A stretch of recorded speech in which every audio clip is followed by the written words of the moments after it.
Lettre ouverte du 4 juillet 2025 du président du Conseil d'État du gouvernement légitime du Togo, S.EDR Edem Kwasi, au président du Conseil de sécurité de l'ONU, 2025, l'ultime phase de la lutte pour souveraineté intégrale du Togo, sitôt les graines des intentions nourries avec dévouement et persévérance des décennies durant par le souverain peuple togolais, germent enfin et percent la surface de la réalité. Excellence Monsieur Azim Iftikhar Ahmad, les Nations Unies et le monde entier ont été témoins les 6, 26, 27 et 28 juin 2025, des massacres de la dictature militaro-clanique néocolonialiste et multidécennale perpétrés contre les populations togolaises aux mains nues, spécialement les jeunes qui ont payé le prix cher jusqu'à la mort dans la fleur de l'âge de 0,2 mineurs parmi les 7 victimes repêchées des lagunes de Lomé. Ces massacres qui rappellent la longue série des massacres restés impunis 6 décennies durant au Togo, notamment ceux de la lagune de Bé le 11 avril 1991,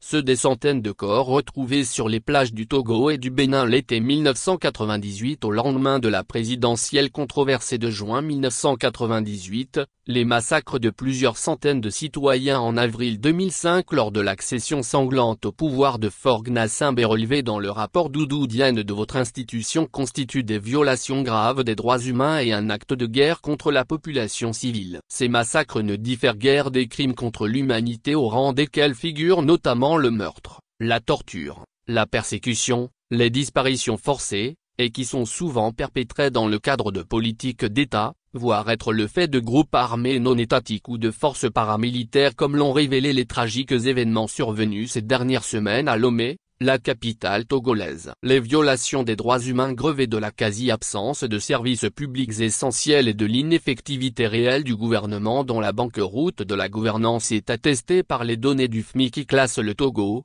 10e pays le plus pauvre de la Terre au bénéfice d'une facilité élargie de crédit, FEC, qui hypothèque davantage le quotidien et l'avenir des populations désespérées et déshumanisées, interpelle la responsabilité internationale, et fonde la présente saisine. Bientôt 65 ans que fut adoptée la résolution 1477, XV, du 20 septembre 1960 de l'Assemblée générale de l'Organisation des Nations Unies, ONU, entérinant l'adhésion du Togo à votre institution, dont l'un des objectifs principaux de sa charte est de promouvoir et d'encourager le respect des droits de l'homme et les libertés fondamentales de tous sans aucune distinction. Cependant rien n'est comme il semble, et de 1963 à 2024, le Togo a perdu ses 3 principaux leaders souverainistes triumvirat sacrificiel avec le silence coupable de l'ONU complice de la liquidation de la souveraineté du Togo par les prédateurs coalisés avec à leur tête la France, État colonial à qui fut confiée la tutelle de notre pays par la Société des Nations au terme du traité de Versailles du 28 juin 1919. Toutes les saisines de l'ONU notamment le secrétaire général depuis le sextuple coup d'État électoral, militaire, judiciaire, médiatique, diplomatique et constitutionnel au lendemain de la présidentielle du 22 février 2020 sont restées lettres mortes alors que l'ONU s'est faite la garante de la souveraineté des peuples sur terre de par sa charte. Il est enfin temps que justice soit faite au souverain peuple togolais. Et il y va de la crédibilité des Nations Unies vivement sollicitées pour leur implication active dans la judiciarisation des crimes contre l'humanité au Togo. Peut-il avoir de souveraineté sans devoir de protection des droits de l'homme? Nul État ne peut prétendre à la souveraineté absolue sans démontrer la volonté de protéger les droits de son peuple. L'État qui revendique sa souveraineté ne mérite le respect que s'il protège les droits de base de ses citoyens. Ces droits émanent des droits des citoyens. L'indifférence de l'ONU semble devenir constante sur le dossier togolais comme en témoigne son mutisme actuel sur le coup d'État constitutionnel du 6 mai 2024 suivi du parjure de plus du 3 mai 2025 qui consacre une acéphalie au sommet de l'État togolais insidieusement transformé en royaume avec la confiscation de la souveraineté populaire,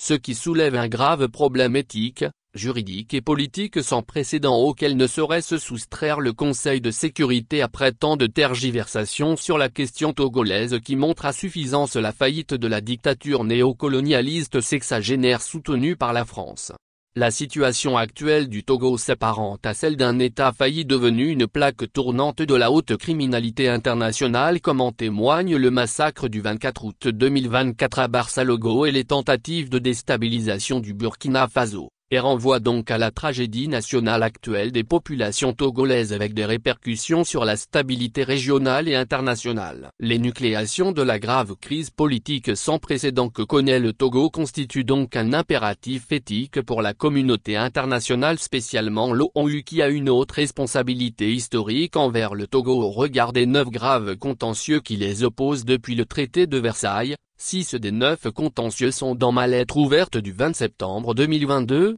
auxquels les 3 derniers relatifs aux assassinats des leaders souverainistes de la dynamique Monseigneur Capozzaro, DMK, et au coup d'État constitutionnel du 6 mai 2024. Le gouvernement légitime du Togo en exil issu de la volonté souveraine du peuple togolais lors du dernier scrutin présidentiel du 22 février 2020. Rappelle utilement au Conseil de sécurité de l'ONU que la souveraineté de l'État signifie la souveraineté du peuple. Face à la grave violation de la souveraineté du peuple togolais abandonné à son propre sort, le gouvernement légitime du Togo en appelle au Conseil de sécurité pour qu'elle se saisisse du dossier togolais afin d'une part d'user de tous les moyens nécessaires pour une sortie de crise pacifique reflétant véritablement la sagesse de conscience actuelle de la jeunesse et des populations togolaises, et d'autre part de faire respecter par la République française la résolution 1514, XV, du 14 décembre 1960 de l'ONU, de même que les dispositions du point 7 de la Déclaration des Nations Unies sur l'octroi de l'indépendance aux pays et aux peuples coloniaux.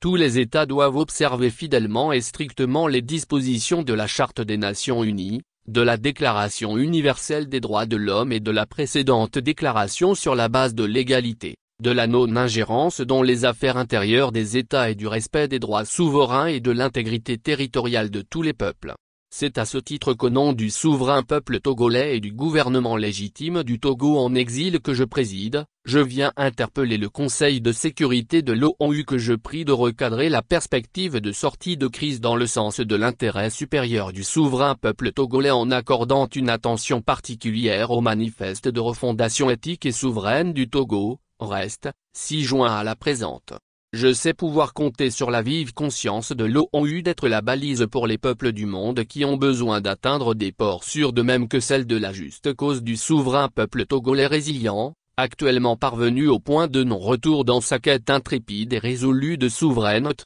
de justice, de gouvernance éthique et vertueuse et de prospérité partagée pour tous. Veuillez agréer, Excellence Monsieur le Président du Conseil de sécurité, l'assurance de ma considération distinguée et mes lumineuses pensées. Dr Edem Kwasi, PJ, Manifeste de refondation éthique et souveraine du Togo, reste, CC, Son Excellence Donald Trump président des USA, Son Excellence Vladimir Poutine président de la Fédération de Russie, Son Excellence Cyril Ramaphosa président de la République d'Afrique du Sud, Son Excellence Ibrahim Traoré président de la République du Burkina Faso, Son Excellence Joao Lourenço président de la République d'Angola, président en exercice de l'Union africaine, Son Excellence Assimi Goïta président de la République du Mali, président la Confédération des États du Sahel, C. Son Excellence Bola Tinubu président de la République fédérale du Nigeria, président en exercice de la CEDEAO, Son Excellence Emmanuel Macron président de la République française, Son Excellence Friedrich Merz chancelier fédéral de la République d'Allemagne, Son Excellence Keir Starmer Premier ministre du Royaume-Uni, Son Excellence Antonio Guterres secrétaire général de l'ONU,